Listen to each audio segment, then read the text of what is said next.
Il est possible, le terme possible en prospective est un terme que nous utilisons beaucoup. Il est possible qu'au terme de l'année, notre pays commence progressivement à sortir de la crise qui l'a frappé.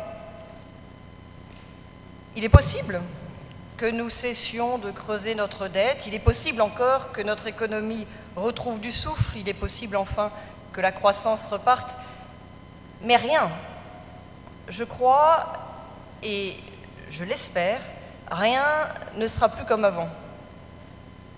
Pour cette triple raison, d'abord que le chômage affligera toujours notre pays au terme de l'année et qu'il faudra du temps pour y remédier. L'emploi fait aujourd'hui défaut, il faut en créer et c'est l'urgence collective à laquelle nous sommes tous confrontés.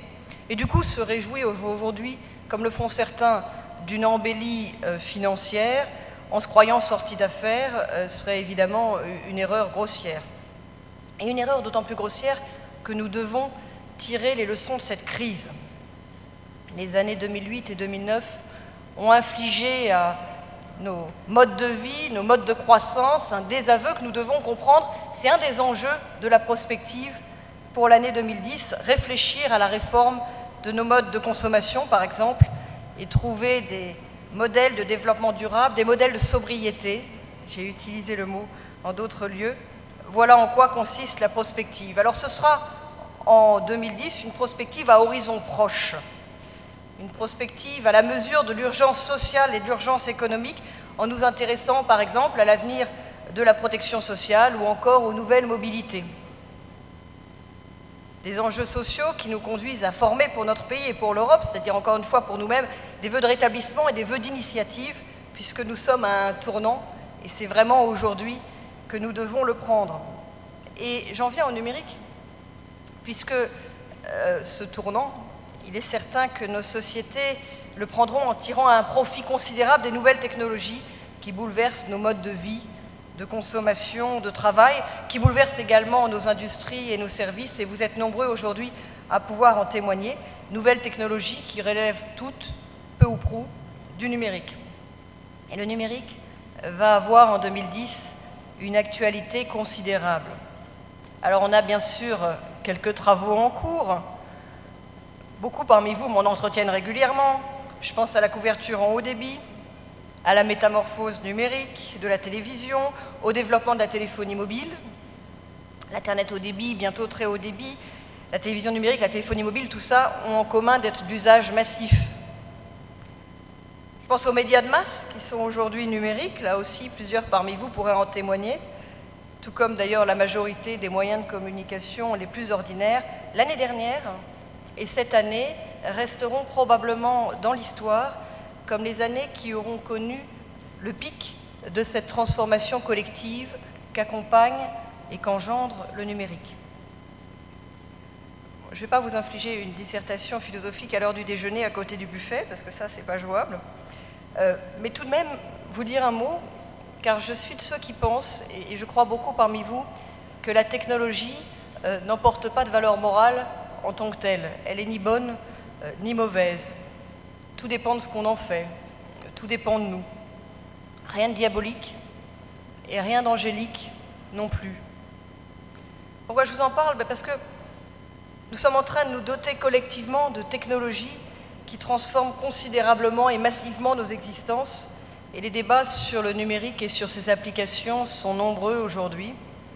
Alors, les États se réunissent pour discuter de la gouvernance mondiale de l'Internet. On parle tous les jours, dans les journaux et ailleurs, de la numérisation du patrimoine. L'industrie musicale cherche toujours son modèle de diffusion numérique. Le législateur s'attaque à la cybercriminalité. Les réseaux sociaux élaborent des règles d'usage et parfois ils semblent courir eux-mêmes après leur développement fulgurant. Et sont là que quelques exemples les plus saillants de la transformation numérique, mais aussi de l'importance sociale et politique des enjeux numériques qui se manifestent lors des débats sur le droit à l'oubli, par exemple. On en a beaucoup parlé en 2009, ou sur la numérisation du patrimoine culturel, on en parlera beaucoup en 2010. Et sans que nous nous en rendions compte, toujours, c'est l'ensemble de notre société qui est continuellement transformée par les nouvelles technologies, ou plutôt par les usages que nous en faisons. J'y reviens. Notre mission publique consiste seulement à accompagner le développement et la maîtrise des usages, ceux qui sont socialement utiles et avantageux, ceux qui réellement, collectivement, apportent quelque chose à notre manière de travailler, à notre santé, à l'éducation, au savoir, à la culture. Et c'est à cette condition que le numérique aura une véritable actualité sociale en même temps qu'une véritable actualité industrielle. On est ici, et j'en finis par là, au cœur du combat du secrétariat d'État. Je me suis assez plainte de mon titre « Économie numérique », là où j'aurais préféré le terme « société numérique », que je trouve plus juste et plus en résonance avec les travaux que nous menons réellement. S'occuper des accès, bien sûr, mais aussi s'occuper de ce qu'on en fait, faire en sorte que cette grande transformation participe de l'emploi et de la cohésion en France. Et ce pari, élargir l'action publique sur le numérique depuis les infrastructures vers les grandes transformations qui sont en cours, il est en passe d'être gagné et le grand emprunt l'illustre. Plus de 15% du grand emprunt réservé par le président de la République et par le Premier ministre au numérique. C'est une reconnaissance en soi du rôle majeur du numérique comme moteur de transformation positif, bien sûr, de notre économie et de notre société. Plus de 15%, c'est énorme. Je ne boude pas mon plaisir. D'abord, je suis contre les politiques grognons, et vous aussi, sans doute. Et puis, dans un État qui est forcément impécunieux en période de crise, avoir le moyen de ses ambitions, c'est énorme. Alors, c'est une victoire que je partage avec beaucoup parmi vous. J'ai eu l'occasion de m'en exprimer à l'égard de l'un ou l'autre sur Internet et de le remercier. D'autres ministres, des conseillers, des patrons d'entreprises qui ont su convaincre par exemple la commission Juppé-Rocard pour le grand emprunt que c'était dans le numérique que ça se passait. Et puis, il y a une autre victoire. Tout n'est pas dans le volume, c'est aussi dans la répartition. Parce qu'en plus des 2 milliards sur les infrastructures, dans le grand emprunt, il y a 2 milliards et 500 millions sur les usages, les pratiques et les contenus. Et tout ça dans un fonds pour la société numérique. Alors, si ça ne vous dit rien, moi, ça me parle, parce que c'est la reconnaissance que l'action publique ne doit pas se limiter aux tuyaux. C'est la reconnaissance qu'on est enfin sorti de l'idée que l'action publique, c'était avant tout, peut-être aussi exclusivement les accès. Non, c'est les accès, mais c'est aussi ce qu'on en fait. Depuis que l'annonce a été faite que nous allions administrer 4 milliards 500 millions d'euros du grand emprunt, le secrétariat d'État est très courtisé. Les demandes affluent, vous n'imaginez pas. On dit toujours que l'argent rend les hommes sexy. Alors, je vous confirme que l'argent rend aussi les femmes sexy. Bon, c'est une responsabilité considérable, bien sûr, et j'ai suffisamment milité pour obtenir un tel investissement pour n'en ignorer pas aujourd'hui l'importance avec vous.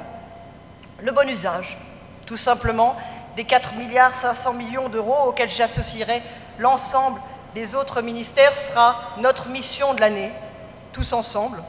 Et je serai en charge avec René Ricol, le commissaire général aux investissements, j'adore ces noms de commissaire général, de la gestion stratégique de ce grand programme d'investissement au travers du Fonds pour la société numérique. Voilà vraiment le feu que je forme ensemble pour l'année 2010, celui que les projets que nous allons financer favorisent les usages les plus utiles, ceux qui serviront au mieux la société nouvelle. Et je compte sur vous tous pour qu'il en soit ainsi, pour que l'année 2010 soit à tous égards une année féconde. Bonne année à vous et bon appétit.